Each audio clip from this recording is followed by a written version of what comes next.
अस्सलाम वालेकुम dear students. तो स्टूडेंट्स आज हम चैप्टर नंबर 6 की एक्सरसाइज 6.2 को आगे कंटिन्यू करेंगे। तो स्टूडेंट्स लास्ट टाइम हमने प्रोपोर्शन को स्टडी किया था। तो equality of two ratio is called proportion, जिसके तरह हमने कहा था कि इक्वलिटी ऑफ टू रेशो जो है हो तो इक्वलिटी हो उनके दरमियान, अगर वो इक्वल हो दो रेशोज़ तो वो क्या कहलाती हैं, प्रोपोर्शन कहलाती हैं स्टूडेंट्स। तो आए स्टूडेंट्स हम अब आगे मज़ीद आगे चलते हैं और इन क्वेश्चंस को सॉल्व करने की कोशिश करते हैं। तो यहाँ पे स्टूडेंट्स हमारे पास जो है, अगर हम 2:3 और 4:6 को लें और इनके दरमियान ये देखें कि इनके दरमियान इक्वलिटी पाई जाती है या नहीं पाई जाती, तो इसके लिए स्टूडेंट्स हमारे पास क्या जाएगा। अब हम बात करेंगे तो हम कहेंगे स्टूडेंट देखें 2:3 मज़ीद सिंप्लीफाई नहीं हो सकता, लेकिन ये सिंप्लीफाई हो सकता है। तो students 2 2s are 4, 2 3s are 6, यानी स्टूडेंट्स 4 और 6 जो है 2 के टेबल में आ रहे हैं। तो स्टूडेंट्स इसको सिंप्लीफाई करने से हमारे पास 2:3 बना। It's mean student 2:3 equal to 4:6, यानी स्टूडेंट्स ये देखें 4:6 में 2:3 आ रहा है। तो इट्स मीन स्टूडेंट्स ये हमारे पास इक्वलिटी पाई जाती है इनके दरमियान। मैं 2:3 लिखूँ या 4:6 लिखूँ, एक ही बात है स्टूडेंट्स। तो यहाँ पे हमारे पे इक्वलिटी पाई जाती है। तो इसका मतलब ये हुआ स्टूडेंट, जब हम क्या करते हैं कि equality of two ratios is called proportion. फिर उसके बाद हमने स्टूडेंट बात की थी कि जर्नली हम क्या कहते हैं, किस तरह से हमारे पास जो है देखें यहाँ पे जनरली हमारे पास जो है मैथमेटिकली अगर हम देखें तो ऐसे लिखते हैं A/B is equal to C/D, equality of two ratios.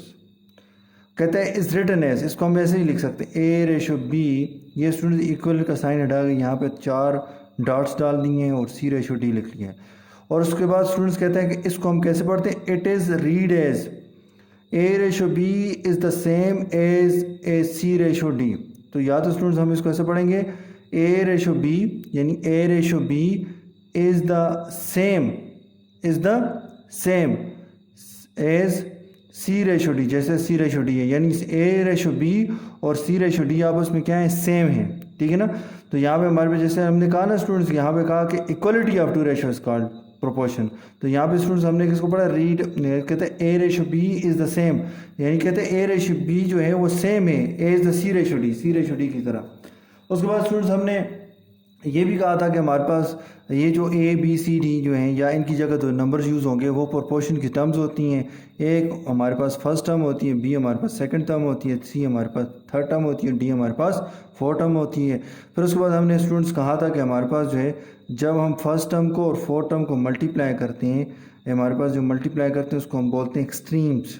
ये जो फर्स्ट और फोर्थ टर्म्स हैं ये हमारे पास एक्सट्रीम्स वैल्यूज़ होती हैं, और ये जो B और C होती हैं यानी सेकंड और थर्ड टर्म जो है इनको हम मीन्स कहते हैं स्टूडेंट्स। तो फिर हम उसके बाद हमने स्टूडेंट्स कहा था कि हमारे पास जो है प्रोडक्ट ऑफ एक्सट्रीम्स, यानी हम एक्सट्रीम वैल्यूज़ को, तो एक्सट्रीम वैल्यू से मुराद यानी स्टूडेंट्स फर्स्ट टर्म को फोर्थ टर्म को मल्टीप्लाई करें, और इधर हमारे पास अगर हम सेकंड और थर्ड टर्म यानी मीन्स को मल्टीप्लाई करें तो कहते हैं आंसर सेम आएगा, इक्वल आएगा। अगर स्टूडेंट्स इक्वल आ गया तो समझे ये हमारे पास क्या है, प्रोपोर्शन है। अगर इक्वल नहीं आता स्टूडेंट्स तो हमारे पास प्रोपोर्शन नहीं होगा। एक मेथड तो ये ना स्टूडेंट्स कि आप चेक कर लें कि दोनों के दरमियान इक्वलिटी पाई जाती है कि नहीं पाई जाती, जैसे हमने ये चेक किया स्टूडेंट्स। दूसरा मेथड ये है कि स्टूडेंट्स आप क्या करेंगे कि इनके जो फर्स्ट और फोर्थ टर्म है उनको आपस में मल्टीप्लाई करेंगे। जो फर्स्ट और फोर्थ टर्म्स का हम प्रोडक्ट लेंगे उसको हम स्ट्रीम्स कहेंगे, और जो सेकंड और थर्ड टर्म्स हैं उनको जब मल्टीप्लाई करेंगे उनको हम मीन्स कहेंगे। यानी स्टूडेंट जहाँ पे भी प्रोडक्ट ऑफ स्ट्रीम्स की बात आई तो आपके माइंड में आ जाना चाहिए कि ये किसकी बात कर रहा है, कि प्रोपोर्शन के अंदर जो फर्स्ट और फोर्थ टर्म है उसको मल्टीप्लाई करने की बात कर रहा है। जब प्रोडक्ट ऑफ मीन की बात करें तो स्टूडेंट्स आपने समझ जाना है कि प्रोपोर्शन के अंदर जो हमारे पास वहाँ पे जो टर्म्स दी हुई हैं उनमें से कहते हैं सेकंड और थर्ड टर्म को आपस में मल्टीप्लाई करें। समझ आ गई स्टूडेंट्स। तो यहाँ तक आपके पास स्टूडेंट्स वो प्रीवियस जो हमने पढ़ा था उसके मुताबिक हमने क्वेश्चन भी किया था। फिर हमने ये भी जैसे स्टूडेंट्स हमने यहाँ पे चेक किया कि इनके दरमियान इक्वलिटी पाई जाती है कि नहीं पाई जाती है। अगर स्टूडेंट्स इक्वलिटी पाई जाती है तो इसका मतलब क्या है, ये प्रोपोर्शन है और ये ट्रू है। अगर नहीं पाई जाए तो हम कहेंगे भाई कि हमारे पास ये फॉल्स है और इनके दरमियान इक्वलिटी नहीं पाई जाती, तो इसलिए ये नॉट ट्रू है, फॉल्स है हमारे पास। ठीक है स्टूडेंट्स, ये तो हमने क्वेश्चन किया था। अब स्टूडेंट्स इसी को आगे लेके चलते हैं और आगे हम एक्सरसाइज एग्जाम्पल नेक्स्ट करते हैं जो इसके मुताबिक हम सॉल्व करेंगे। नेक्स्ट स्टूडेंट्स हमारे पास जो एग्जांपल है वो है फाइंड द अननोन वैल्यूज़ के लिए। यानी स्टूडेंट्स हमारे पास जो है ये जो प्रोपोर्शन आपके पास जैसे यहाँ पे ये स्टेटमेंट दी हुई है स्टूडेंट्स, तो इस पर हम देखेंगे कि जो अननोन वैल्यू है, यानी ये जैसे देखें स्टूडेंट यहाँ पे x है, x की जगह नंबर तो नहीं लिखा हुआ ना, देखिए, और हमारे पास देखें यानी ये फर्स्ट टर्म है, ये सेकंड टर्म है, ये थर्ड टर्म है, ये फोर्थ टर्म है। तो इसमें स्टूडेंट देखें फर्स्ट टर्म नहीं है, उसकी जगह एक्स दिया हुआ था। कहते हैं फाइंड, अब इसके मुताबिक एग्जांपल है उसमें कहता है find the value of x such that the following proportion is true. अब स्टूडेंट्स ये क्वेश्चन के अंदर क्या कहता है, एक्स की क्या वैल्यू रखें कि ये जो स्टेटमेंट है ये हमारे पास जो है ये प्रोपोर्शन जो है वो ट्रू हो, ठीक है ना। तो ये प्रोपोर्शन कैसे ट्रू हो, तो मुराद ये है स्टूडेंट्स कि जब हम इधर कोई नंबर लिखें, इनको अब जब सॉल्व करें ना, यानी प्रोडक्ट ऑफ मीन और प्रोडक्ट ऑफ एक्सट्रीम लेना, तो उसके आंसर इक्वल आए। जैसे हमने प्रीवियस हमने स्टार्ट में जब हमने पढ़ा था क्वेश्चन नंबर 1 किया, तो उसके अंदर हमने क्या किया था, प्रोडक्ट ऑफ मीन और प्रोडक्ट ऑफ एक्सट्रीम ले रहे थे। अगर वो आपस में इक्वल आ जाते थे तो हम कहते थे ट्रू है, अगर नहीं इक्वल आते थे तो फिर हम कहते थे कि भाई ये तो हमारे पास ट्रू नहीं है। अब स्टूडेंट्स हम यहाँ पे हमारे पास क्या जाएगा, सबसे पहले हम कहेंगे the given proportion is, तो वो हमारे पास क्या है, हमारे पास x/12 प्रोपोर्शन। उसने स्टूडेंट्स कहा था ना ये जो चार डॉट्स हैं ये हमारे पास किसको स्टैंड्स किसके लिए करते हैं, फॉर प्रोपोर्शन। तो प्रोपोर्शन के लिए तो 3/4। इसको स्टूडेंट्स हमारे पास पढ़ने का एक और मेथड वो कौन सा है कि हमारे पास x/12 same is the same as 3/4, यानी x/12 और 3/4 जो है आपस में क्या है, सेम है। तो सेम से मतलब कि हमारे पास क्या x/12 और 3/4 जो है आपस में इक्वल होगी, यानी equality of two ratio is called proportion. अब स्टूडेंट्स हम यहाँ पे लिखेंगे कि हमने कहेंगे द प्रोडक्ट ऑफ एक्सट्रीम्स, कहेंगे प्रोडक्ट ऑफ एक्सट्रीम्स। तो स्टूडेंट्स एक्सट्रीम्स क्या है हमारे पास, देखें एक्सट्रीम फर्स्ट टर्म और फोर्थ टर्म, तो इनका प्रोडक्ट ले लें तो क्या आ जाएगा, x × 4 which is equal to 4x, ये मल्टीप्लाई होगा। उसके बाद स्टूडेंट्स हमारे पास क्या आ जाएगा, the product of means is equal to, students देखें ये आपके पास थर्ड टर्म है और ये हमारे पास क्या है, फोर्थ टर्म है। तो मीन से मुराद क्या थी, मैंने क्या कहा था कि सेकंड और थर्ड टर्म। तो ये हमारे पास क्या है, 12 × 3, 12 3 36। तो ये आपके पास आ गया स्टूडेंट्स। अब स्टूडेंट्स बाय हमारे पास जो है प्रोपोर्शन जो है, अगर ये ट्रू हो, तो ये कहते हैं द फॉलोइंग इज ट्रू। तो अगर ये ट्रू है तो इसका मतलब क्या है स्टूडेंट्स, इनके दरमियान जो हमारे पास जो है प्रोडक्ट ऑफ एक्सट्रीम और प्रोडक्ट ऑफ मीन जो हमने फाइंड किए, इनके दरमियान क्या होगी, इक्वलिटी होगी। तो अब हम कहेंगे students according to the definition of proportion, तो प्रोपोर्शन की डेफिनेशन के मुताबिक क्या है कि product of extremes is equal to product of means. अब स्टूडेंट प्रोडक्ट ऑफ एक्सट्रीम्स क्या आपके पास 4x is equal to product of means क्या हमारे पास 36, ये आपके पास आ गया स्टूडेंट्स। अब यहाँ पे हमारे पास क्या जाएगा, अब देखिए 4x की वैल्यू फाइंड करनी है ना। तो मैंने आपको बताया था जब भी हम क्या करते हैं, किसी अननोन की वैल्यू फाइंड करते हैं और उसके साथ कोई नॉन वैल्यूज, यानी जैसे यहाँ पे 4 नॉन है हमारे पास, ये मल्टीप्लाई हो रहा हो तो उसको हम कैसे कैंसिल करते हैं स्टूडेंट्स, शिफ्ट करते हैं, दूसरी तरफ लेके जाते हैं। मल्टीप्लाई हो रहा है तो डिवाइड करके खत्म करते हैं, डिवाइड हो रहा तो मल्टीप्लाई करके कैंसिल करते हैं। तो हम कहेंगे 4 और 4, अब हम कहेंगे कि divide by 4 on both sides. Both sides आप क्या करते हैं, डिवाइड करते हैं। 4 1 4, 4 1 4, 4 1 4, 4 9 36, x इज इक्वल टू 9। ये आपके पास इसका तो x वैल्यू क्या है 9 है। अब स्टूडेंट्स देखें अगर मैं इसको अब क्लियर करूं तो देखें हमारे पास क्या आ जाएगा, यहाँ पे हमारे पास देखें ये 4x है ना, अगर मैं यहीं पे 4 की जगह x की जगह 9 पुट कर दूं तो 4 9 36। तो देखें 9 की जब एक्स ही अगर 9 पुट कर दिया 36 आ गया, प्रोडक्ट ऑफ मीन भी क्या है 36 है, तो इसका मतलब क्या है हमने जो वैल्यू निकाली वो बिल्कुल ट्रू है। तो इस तरह से स्टूडेंट्स हम अपने एक्सरसाइज के भी क्वेश्चंस को सॉल्व करेंगे। तो यहाँ पे हमारे पास क्या आ जाएगा स्टूडेंट्स, आप सबसे पहले क्या करेंगे इस मेथड के अंदर स्टूडेंट जब अननोन वैल्यूज फाइंड करेंगे तो वहाँ पे हम क्या करेंगे स्टूडेंट्स, सबसे पहले हमारे पास हम उसकी प्रोडक्ट ऑफ स्ट्रीम निकालेंगे, फिर प्रोडक्ट ऑफ मीन निकालेंगे, फिर according to definition product of stream is equal to product of mean करेंगे स्टूडेंट्स। और वहाँ पे जो अननोन होगा उसको हम इस तरह से हमारे पास वो डिपेंड स्टूडेंट्स लाजमी नहीं कि फर्स्ट हमारे पास टर्म जो है एब्सेंट होगी यानी वो फाइंड करनी पड़ेगी, शायद वो सेकंड टर्म हो, शायद वो थर्ड टर्म हो, शायद वो फोर्थ टर्म हो जिसको वो एक्स बोले, ठीक है ना। तो इसमें स्टूडेंट ये तो आपको इस क्वेश्चन के अंदर ना यहाँ पे फर्स्ट टर्म अननोन है, अननोन से मुराद मालूम नहीं है, ठीक है ना स्टूडेंट। तो वो हमने अननोन वैल्यू फाइंड कर दी एक्स इक्वल टू 9 और यहाँ पे चेक करके देखा तो स्टूडेंट्स हमारे पास क्या आ रहा है ट्रू आ रहा है। तो इस तरह से स्टूडेंट्स हम अपने क्वेश्चंस को सॉल्व करेंगे। तो आपने माइंड में रखना है स्टूडेंट्स कि क्वेश्चन के अंदर जब अननोन फाइंड करना होगा तो क्या करेंगे, सबसे पहले स्टूडेंट्स प्रोडक्ट ऑफ स्ट्रीम्स, फिर प्रोडक्ट ऑफ मीन्स, फिर अकॉर्डिंग टू द डिफिनीशन चाहेंगे कि प्रोपोर्शन की डिफिनीशन क्या कहती है, equality of two ratio is called proportion, या फिर दूसरा क्या था students product of stream is equal to product of means की तरफ जाएंगे। तो प्रोडक्ट ऑफ स्ट्रीम ये आपके पास जो था वो आपने फाइंड किया हो तो वो यहाँ पे लिख दिया, प्रोडक्ट ऑफ मीन को यहाँ पे लिख दिया। और इस तरह स्टूडेंट्स जो आपने फाइंड करना उसको वहीं पे छोड़ दें, उसके साथ कोई इजाफी नंबर मल्टीप्लाई और उसको आप उसमें क्या कर दें दोनों तरफ डिवाइड करके उसको कैंसिल आउट करें स्टूडेंट्स और आपका आंसर आ जाएगा। तो इस तरह से स्टूडेंट्स हम आगे फर्दर हम क्वेश्चन सॉल्व करेंगे। तो आइए स्टूडेंट्स हम एक्सरसाइज के क्वेश्चन की तरफ जाते हैं और उनको सॉल्व करने की कोशिश करते हैं। तो स्टूडेंट्स हमारे पास एक्सरसाइज 6.2 का क्वेश्चन नंबर 2 है, फाइंड द वैल्यू ऑफ। तो स्टूडेंट्स यहाँ पे x नहीं है बल्कि वहाँ पे क्या डाला हुआ है, एक बॉक्स डाला हुआ है, यानी स्टूडेंट्स इस बॉक्स को हमने क्या करना है फिल करना है इन द फॉलोइंग।